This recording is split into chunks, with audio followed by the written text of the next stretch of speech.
Now it's time for a question from the audience. Hi, Chani. I'd love to hear a bit more about Pallas Athena, and specifically how to understand Pallas Athena in comparison or in relationship to Mars. So for me, I'm an Aries sun, and I have a strong Aries stellium, of a lot of fire sign, and I'm Sag rising. And I have Pallas Athena in Pisces in the fourth house, which feels really contradictory being so Mars ruled. It would be great to hear about how you distinguish between Mars and Pallas Athena energy. Thank you. Love this question. There are a lot of overlaps between Mars and Pallas Athena because Athena was the warrior goddess. She was the protectress of Athens. And so when we work with the asteroid Pallas Athena, we are wanting to think about that kind of warrior goddess energy and how that functions in our life. But she's not only that. She is the wisdom goddess, right? She is born of the head of Zeus because he's a patriarch and he ate the mother. He ate her mother. So he consumed or subsumed matriarchy or matrilineal culture and then was like, oh, I gave birth to my daughter, which is not a thing. So we're looking at, a complicated mythology, but just in terms of looking at it symbolically, she comes from the head. She's born of the mind. So she's also mental progeny. She's also how we understand things. She's also how we articulate ourselves. So she's also kind of a sister to Mercury, if you will. Not fully, right? We're talking about a very modern concept. We're talking about a modern asteroid, which I love. I work with, obviously we put her in the app for a reason, but we're also mixing things. So Mercury and Mars are classical planets. They have been a part of astrology for thousands of years. Pallas Athena is a modern way of looking at another kind of iteration of something. And so when we mix them, we have to know that they're not one-to-ones. They're not going to serve the same function. Mars in your chart is Mars. Mars rules anything in Aries and the part of your chart that is Aries. It rules anything in Scorpio and the part of your chart that is Scorpio. It is a planet that is very, very close to human awareness and human consciousness and the development of astrology itself. We can see it. It's got a reddish hue.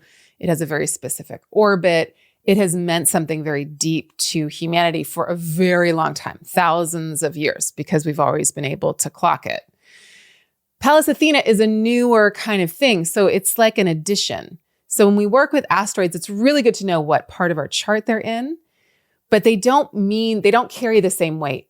They don't ever take the place of Mars. They don't ever take the place of Mercury. They don't take the place of these standard, like classical planets, especially.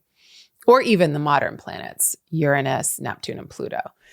Although we could say that Pluto rivals Ceres and their importance, but that's another AMA for another time. Okay, so we don't want to say like, oh, my Mars is here, but my Pallas Athena is here, so that's contradictory. Two different things, apples and oranges to some degree. Pallas Athena, I want to know, yes, what area of the chart is she in? If she's in Pisces, then that's the style within which. So we might be a warrior of poetry or a warrior of the imagination. We might be a warrior in the ways in which we wield our imagination. But you want to also think about like, how am I using my intellect here? My intellect as a weapon, perhaps, but my intellect as its own progeny. Like, what am I doing with my intellectual energy? What am I birthing from my mind? And how is that being made manifest in the world? And because yours is in Pisces, that's the quality, that's the style. That's why I say poetry or artistry or imagination. That's how you want to look at that. And then the area of the chart that it's in will tell you where that is. And then the other thing with asteroids that we want to make sure of is like, are they touching another planet?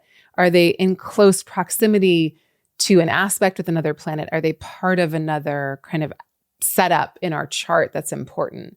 If they're not going to be as active Asteroids are super important when they're really close to a planet or a point in our chart.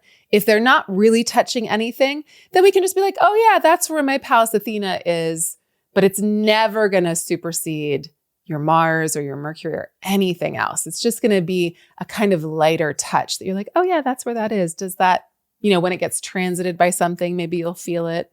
When it connects with something else, you'll feel it. But otherwise, it might be just a lot more subtle than the main planets of your chart. The classical planets are Sun, Moon, Mercury, Venus, Mars, Jupiter, Saturn. The modern planets are Uranus, Neptune, Pluto. And then there's all the other things in the sky. Okay, I hope that was helpful.